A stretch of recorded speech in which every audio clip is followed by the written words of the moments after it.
Alhamdulillahirabbil alamin wassalatu wassalamu ala nabiyina Muhammadin wa ala alihi wa ashabihi ajmain amma ba'd. Baiklah, kali ini kita akan bahas bagaimana makna dan juga syarat diterimanya syahadat Muhammadur Rasulullah. Sebelum kita masuk ke pembahasan makna, ada beberapa hal yang wajib ini diketahui setiap muslim. Apa itu saja yang harus diketahui? Yang pertama, wajib mengetahui nama beliau, yaitu namanya Muhammad ya, atau Ahmad. Kemudian mengetahui beliau bahwasanya beliau diutus untuk seluruh ya, manusia dan jin tanpa kecuali, seluruh bangsa. Tidak sebagaimana nabi atau rasul sebelumnya diutus untuk bangsa tertentu, kaum tertentu, adapun beliau diutus untuk seluruhnya. Yang ketiga, beliau adalah nabi dan rasul terakhir.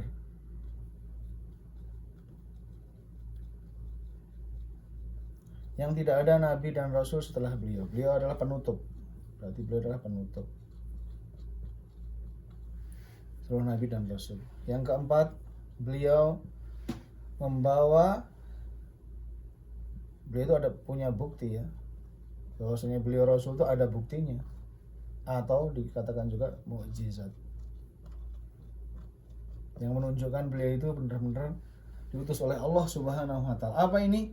Ini akan ada terus meskipun beliau meninggal. Bukti ini tetap bisa disaksikan seluruh manusia dan jin sampai akhir zaman, yaitu adalah Al-Quran ya. Ini adalah suatu bukti yang beliau bawa karena diutus untuk seluruh manusia dan jin seluruhnya sampai akhir zaman.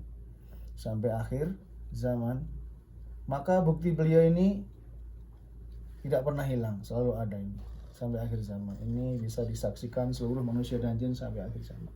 Siapa yang bersungguh-sungguh mempelajari Al-Quran, mereka akan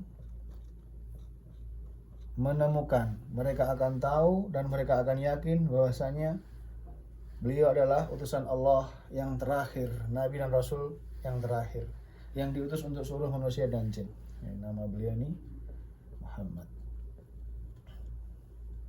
Adapun mengetahui nasab beliau ini ya sunnah, tidak sampai pada derajat wajib. Ini 4 hal yang wajib kita ketahui ya. Ini setiap muslim wajib tahu. Kita ajarkan kepada keluarga kita. Namanya, beliau diutus untuk siapa? Beliau rasul, nabi, penutup. Yang terakhir tidak ada lagi nabi dan rasul setelah beliau, dan beliau membawa bukti, yaitu buktinya adalah Al-Quran. 4 ini yang wajib kita ketahui. Baiklah, sekarang kita yang kedua, kita berusaha mengenal beliau. Kita lihat bagaimana beliau itu keturunan siapa. Beliau Nabi Muhammad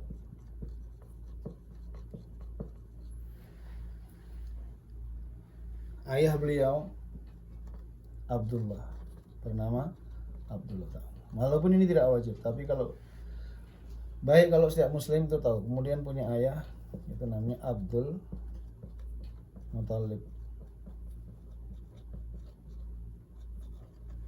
Abdul Muthalib bernama asli Syaibah. Ini Abdul Muthalib nama panggilan. Abdul Muthalib anak dari Abdu Manaf. Ini juga panggilan, nama aslinya Amr. Hashim dulu ya. Abdul Muthalib anak dari Hashim. Hashim nama aslinya Amr. Hashim anak dari Abdul Manaf.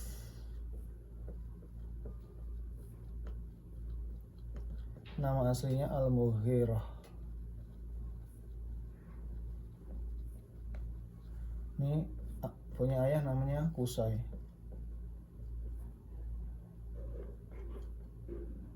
Qusay nama aslinya Zaid.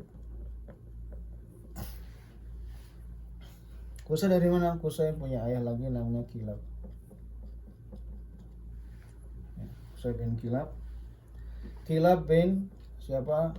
Murrah. Murrah bin Ka'ab. Ka'ab bin Lu'ay. Lu'ay bin Ghalib. Ghalib bin Fihr. Ya maaf, ini sini aja. Ghalib dari Fihr. Nah ini Fihr inilah ya. Fihr inilah yang punya julukan Quraisy. Nah inilah Quraisy itu nama panggilan. Nama panggilannya Fihr, inilah disebut suku Quraisy. Inilah Quraisy. Siapa Fihr ini? Nanti terus ke atas banyak sekali ini. Ada yang mengatakan dari Nabi Muhammad SAW sampai Nabi Ibrahim. Ya, ada yang 60 keturunan, 40 walau ta'ala alam nih, sekitar 40 ke atas. Ini nanti sampai ke Nabi Ismail. Kemudian Nabi Ibrahim. Ibrahim dari Nabi Nuh. Nabi Nuh dari Adam.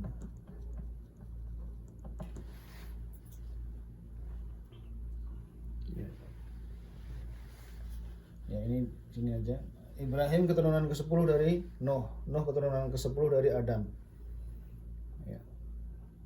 Nah inilah garis keturunan beliau. Beliau dari siapa? Beliau dari Quraisy. Ini Quraisy. Quraisy dari siapa? Dari Nabi Ismail. Nabi Ismail putra dari Nabi Ibrahim, bapaknya para nabi. Di mana Nabi Ibrahim ini ya, selain Nabi Ismail punya putra satu lagi sebenarnya, Nabi Ishak.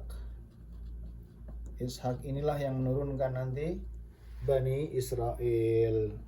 Seluruh nabi-nabi yang disebutkan semuanya dari, kebanyakan ya, kebanyakan dari keturunannya Ishak di sini yang disebutkan dalam Al-Quran, kebanyakannya dari keturunan Ishak, kecuali ya yang sebelum itu, semisal Nabi Hud, sebelum Nabi Ibrahim, Hud, Saleh, ya.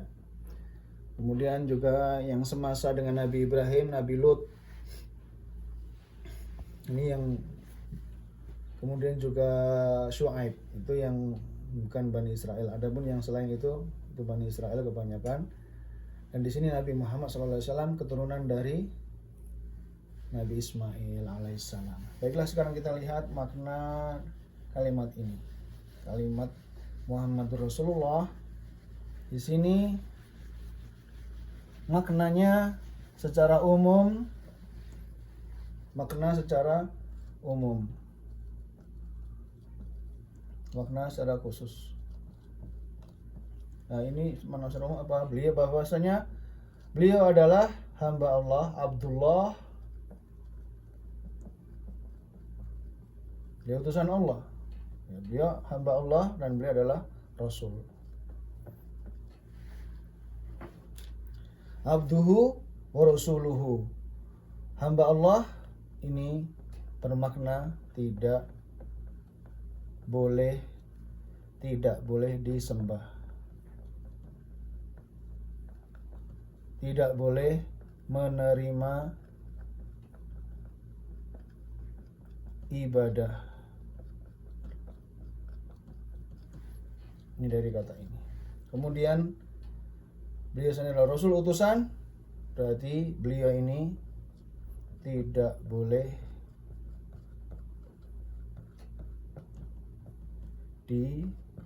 didustakan. Semua harus diterima. Ya, karena itu di sini para ulama menjelaskan makna yang mudah, yang khusus, ya, yang ini menjadi syarat diterimanya seorang bersyahadat Muhammad Rasulullah. Di sini ada 4.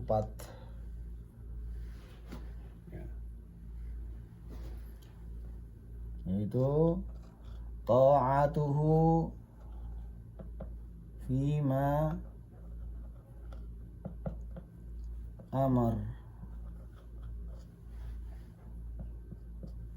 Ta'atuhu fima amar, mentaati apa-apa yang beliau perintahkan. Kemudian yang kedua, ijtinabu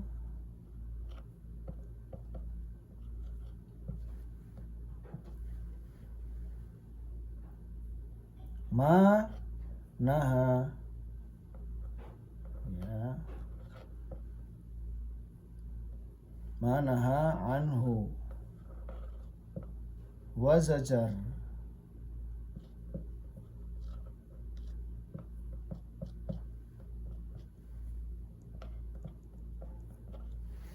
Menjauhi segala apa yang beliau larang dan beliau peringatkan untuk dijauhi.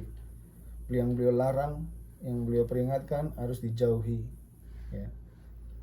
Kemudian yang ketiga, tasdiquhu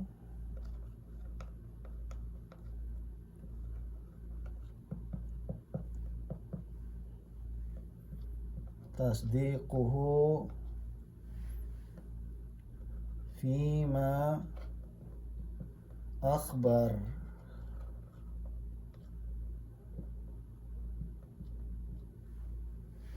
Membenarkan semua yang beliau kabarkan, ya, tidak boleh didustakan ini, ya.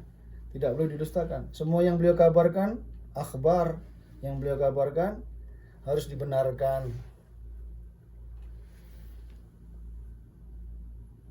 Kemudian yang terakhir, ya, Allah yu'badallah, dan Allah tidak disembah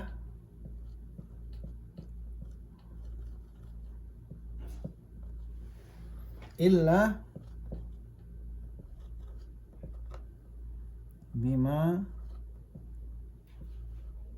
syara'a.